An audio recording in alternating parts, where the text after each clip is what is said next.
Panginoon. At sumainyo rin. Ang mabuting balita ng Panginoon ayon kay San Marcos. Papuri sa iyo, Panginoon. Noong panahong iyon, sinabi ni Jesus sa kanyang pagtuturo, "Mag-ingat kayo sa mga eskriba na mahilig maglalakad ng may mahahabang kasuotan at natutuwang pagpugayan sa mga liwasan. Ang ibig nila'y ang mga tanging luklukan sa mga sinagoga at ang mga upuang pandangal sa mga piging. Inuubos nila ang kabuhayan ng mga babaing balo at ang sinasangkalay ang pagdarasal ng mahaba. Lalo pang bibigat ang parusa sa kanila." Umupo si Jesus sa tapat ng hulugan ng mga kaloob doon sa templo at pinagmasdan ang mga taong naguhulog ng salapi. Maraming mayayamang naghulog ng malalaking halaga. Lumapit naman ang isang babaeng balo at naghulog ng 2 kusing na katumbas ng 1 pera. Tinawag ni Jesus ang kanyang mga alagad at kanyang sinabi, "Sinasabi ko sa inyo, ang dukhang balong iyon ay naghulog ng higit sa kanilang lahat, sapagkat ang iba'y nagkaloob ng bahagi lamang ng hindi na nila kailangan. Ngunit ibinigay ng balong ito na dukhang dukha ang buo niyang ikabubuhay." Ang mabuting balita ng ating Panginoon. Pinupuri ka namin, Panginoong Hesukristo.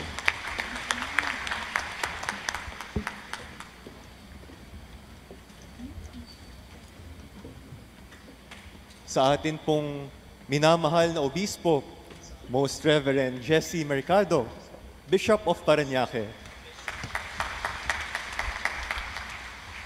Sa atin pong ginigiliw na Brother Mike, Sister Belen, at ang kanila pong pamilya. Sa lahat po ng mga nananalig at sumasamba kay Yahweh El Shaddai.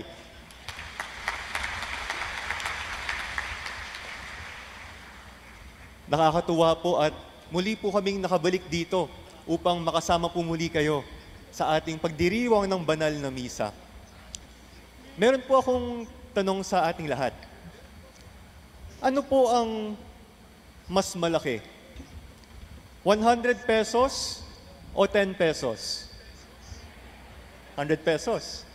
Ano pong mas malaki? 1,000 pesos o 100 pesos?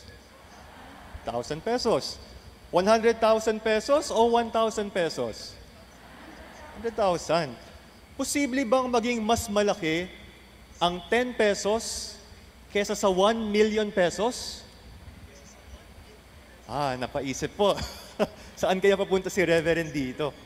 Alam niyo po, sa mata ng Diyos, posibleng maging mas malaki ang 10 pesos kesa sa 1 million pesos. Bakit kaya? Bakit kaya? Alam niyo po, natatalo ng 10 pisong nagkaloob na galing sa puso ng taong nagmamahal ang 1 milyong piso na bigay ng isang tao nagpapakitang tao lamang. Ang tinitignan po ng Diyos ay hindi ang halaga, kundi ang pagmamahal mula sa puso.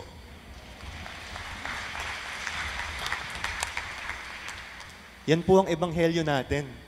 Napakagandang kwento po ng isang babaeng balo na dukhang-dukha. Ang dami pong mga nagbigay, siguro 100,000 pesos yung binibigay ng mga mayayaman. Siguro kitang-kita sila ng mga tao nagbibigay. Wow, ang ganda ng damit niya. Ang laki ng binibigay niya. Tapos merong isang balong mahirap. Marahil hindi siya pinapansin ng mga tao. 2 kusing lamang ang binigay niya.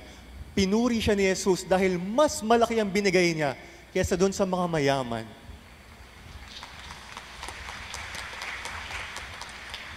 Ang pagkakaiba po, galing sa puso. At yun lang ang kaya niya, pero yun ang meron siya. Yung bigay ng mga iba, sobra-sobra. Hindi na nila kailangan siguro ng 100,000 kung milyonaryo naman sila. Pero ito lang yung meron siya. At kung ano yung meron siya, binigay niya pa kay Lord. Yun ang tiwala na nagpahanga kay Jesus. Ang ganda po ng mga pagbasa natin ngayon tungkol sa mga babaeng balo. Alam niyo po nung panahon sa Biblia, yung mga babaeng balo po ang isa sa mga pinakakawawang tao sa sanlibutan. Dahil noong panahong yon, nasa lalaki po nakasandal ang pamilya. At ang babae po ay nakadepende lagi dun sa asawa niya. Kung walang asawa, dun sa anak na panganay na lalaki. Kung walang anak na panganay na lalaki, dun sa magulang na lalaki. Kaya pag nawala siya, nawala yung mga yun, at balong babae ka, wala ka ng means of livelihood. Talagang mahirap na mahirap ka. Kaya isipin nyo na lang yung tiwala nila dun sa first reading po natin. Si Propeta Elias, Prophet Elijah.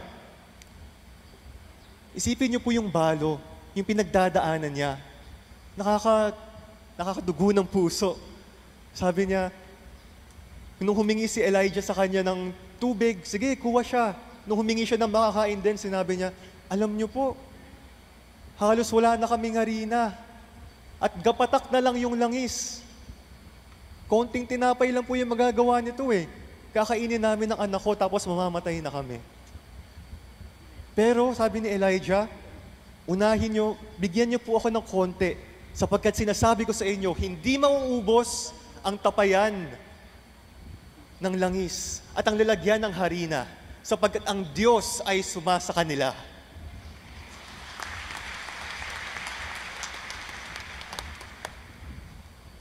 Ang akin pong nais iparating sa ating misa ngayon, 3 bagay, 3 M. Madali lang pong tandaan. Ang unang M ay magbigay. Pakiulit po, magbigay. Yan po ang halimbawa ng mga balo. Alam niyo po, ang ganda ng kwento, first reading and gospel, kasi kung sino pa yung mahirap, kung sino pa yung kapos, sila pa yung bukal na nagbibigay. Napakaganda. Siguro po, hindi ko naman po alam kung ano yung mga pinagdadaan natin sa mga panahon na to. Panahon ng pandemya. Ang dami pong mga nawalan ng trabaho. Ang dami ko pong kilalang nawalan ng trabaho at nahihirapan po sila. Pero sa kabila ng yun, nagbibigay pa rin sila. Nagbibigay pa rin dahil may tiwala sila sa Diyos na hindi sila pababayaan. Amen po ba? May magandang practice po na tinatawag na tithing. Ang pagbibigay ng ikapu. Kung ano man po yung natatanggap natin, kunyari sa sweldo natin, sabihin natin 15,000 sweldo mo sa isang buwan. Maglalaan ka ng 10% ng ikapu. So 15,000, 1,500 pesos po yun. Kaya mo bang ibigay kay Lord yun kahit babayaran mo yung upa, kahit kailangan mong bumili ng pagkain, babayaran mo yung kuryente, kaya mo bang ibigay kay Lord yun? Yes na yes! Palakpakan natin si Yahweh El Shaddai. Ako na po ang magsasabi sa inyo, sinubukan ko pong mag-tithe, nasa seminaryo pa po ako. Konti lang naman po yung allowance namin noon, hindi po kalakihan. Sinubukan ko lang, 10%. Meron po kaming mission envelope na dumarating. Yun po yung contribution namin sa mga misyonero. Pwede ka maglagay ng barya, 5 piso, 20, ganun. Sinubukan ko maglagay ng medyo mas malaki. Masakit sa bulsa, pero sinubukan ko lang. Sa una, mahirap, masakit. Pero napapansin ko po, habang lumalaki yung binibigay ko doon, mas dumadami po yung binibigay ni Lord sa akin. Totoo po yun. Hindi ka pababayaan ni Lord. Basta magbigay ka lang sa Kanya ng kusang loob, kahit gaano pa kaliit ang sweldo mo, ang allowance mo, magbigay ka lang ng kusa loob. Si Lord ang bahala sa iyo. Magbigay. Ang pangalawang M, manalig. Pakiulit po, manalig. Hindi ka pababayaan ng Diyos. Kaya po tayo may lakas loob magbigay kahit konti lang ang meron man tayo dahil naniniwala tayo, nananalig tayo, na kailanman hindi tayo pababayaan ng Diyos. Sa mga panahon po na to, kailangan po nating makita ang mga bagay-bagay sa pamamagitan ng mata ng pananampalataya. Dapat matuto po tayong pumansin sa mga bagay na pinapadala ng Panginoon. Ibig sabihin, hindi po tayo magfo-focus dun sa mga bagay na wala o sa mga bagay na nawala na. Mag-focus dun po tayo sa bagay na meron pa tayo. Kunyari, nawala yung trabaho mo. Ano yung meron ka pa? Andyan pa yung pamilya mo. Yun po yung mga tunay na kayamanan sa mga panahon na to ng pandemya. Alam niyo po, kahit gaano kayaman kayo nung mga nakaraang buwan, may mga mayayaman po na nagka-COVID. Kahit sa ang ospital sila pumunta, hindi sila mapapasok dahil punong-puno na. 100 na ikot na nila yung Metro Manila, hindi pa rin makapasok. Kahit mayaman ka, wala pa rin kapag panahon ng COVID. Ang kayamanan po ngayon ay ang kalusugan, ang pamilya. Sino po dito ang gustong umangat sa buhay? Taas ang kamay. O syempre, lahat po tayo. Naniniwala po ba kayo na gusto po ng Diyos na umangat tayo sa buhay? Amen. Ako rin po naniniwala dyan. Pero ang tingin ko po, gusto ng Diyos ang makabubuti sa atin. Kung makabubuti sa atin ang umangat sa buhay, ibibigay yan ng Diyos sa atin. Siyempre, kailangan po natin magsipag. Magtatrabaho po tayo, magtatrabaho ng maigi. Pero minsan, parang hindi naman masyadong umuunlad. Minsan, sakto lang. Sakto lang yung binibigay ni Lord. May ganong karanasan na po ba kayo? Na parang, kunyari, may kailangan kayo na pambayad ng kuryente, tapos wala ka ng pambayad. Lord, tulungan mo naman ako. Magpadala ka ng anghel at maya-maya, may darating. Kamag-anak mo galing Canada, binigay sakto na kailangan mo. May mga ganyan po akong kilala. Sakto. Bakit minsan sakto binibigay ng Diyos? Kasi pag sakto, natutugunan ng Diyos ang pangangailangan natin. At hindi natin siya nakakalimutan. Kasi baka, hindi naman sinasabi kong totoo, pero baka kapag masyado na siyang maraming binigay, makalimutan na natin siya. O kaya pag hindi niya tinugon ang ating pangangailangan, makalimutan din natin siya. Minsan sakto lang. Kaya yung panalangin po natin sa Ama namin, bigyan mo kami ngayon araw-araw ng aming kakanin. Give us this day our daily bread, ang pangangailangan namin. Pero pag umunlad man po tayo, salamat kay Lord, salamat kay Yahweh El Shaddai. Ito lang po, kapag umunlad, umangat tayo sa buhay, huwag nating kakalimutan ang Diyos.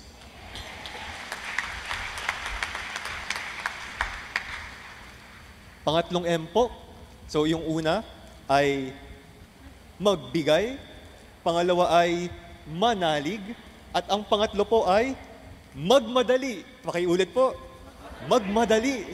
Ano yung pagmamadali na to? Magmadali sa pagbibigay, pagtulong sa taong nangangailangan. Kasi po, nung mga nakarang araw, kailan lang, nalungkot po kami sa balita. Meron po tayong isang pare dito sa diocese, isang guest priest po siya. Nagbakasyon po sila sa Bohol.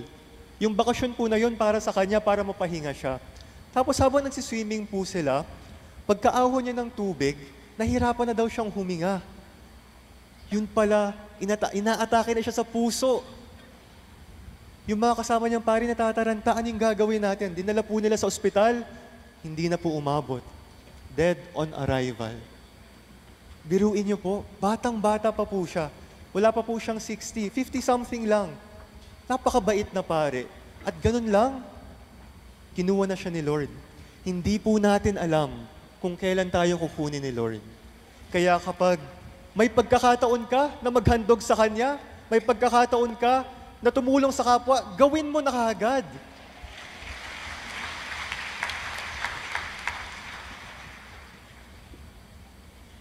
Hindi po natin alam. Kaya kung kaya po natin, may konting handog man tayo kay Lord. Lord, ito yung ikapu ko. Ibibigay ko rin sa iyo, ito yung kaya ko, gagawin ko. O Lord, may kakilala ko na kapitbahay ko, nangangailangan siya. Bigyan ko siya ng ulam mamayang dinner time, para may makain man lang. Matulungan man lang natin siya. Dahil kung gusto mo pong yumaman sa langit, kung gusto mong malaki, kumbaga, ang tirahan mo sa langit, kailangan mong maging bukas palad dito sa lupa. Kung kuripot ka na tao, bahay kubo lang ang tirahan mo sa langit. Maswerte pa kung makarating ka doon, kung ikaw ay kuripot na tao. Kung gusto mo ng mansyon, magbigay ka ng marami sa iyong kapwa, maghandog ka ng marami kay Lord. Ang tatlong M po, tatandaan natin. Magbigay, manalig, magmadali. Mga kapatid, ano po ba ang babaunin natin ngayong gabi? Maging bukas palad ka, mayaman ka man o mahirap, sapagkat hinding-hindi ka pababayaan ng Diyos. Amen po ba? Palakpakan natin si Yahweh El Shaddai.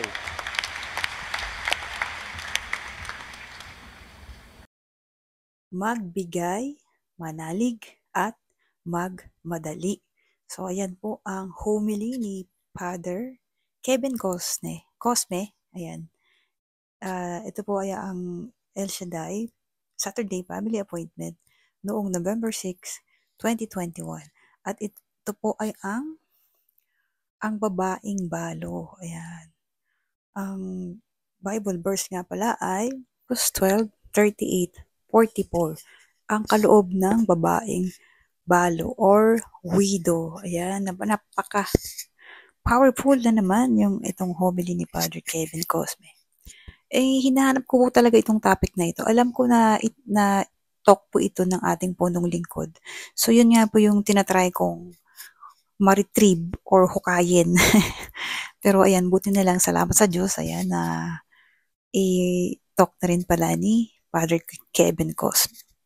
At yun nga po, sabi niya, napakaganda nung logic na binigay niya. Kung matatalo ba ng 10 pesos ang 1 million, kung tatanungin po natin yung tao, parang imposible pong mangyari yun. Pero sa grasya at biyaya ng Diyos, walang imposible sa Diyos. Kasi yung 10 pesos na galing sa puso niya, katulad nga po ng sinabi niya, pwede pong i-multiply ng ating Diyos, di ba? He's the supplier of everything. The God who supply all our needs according to His riches and glory.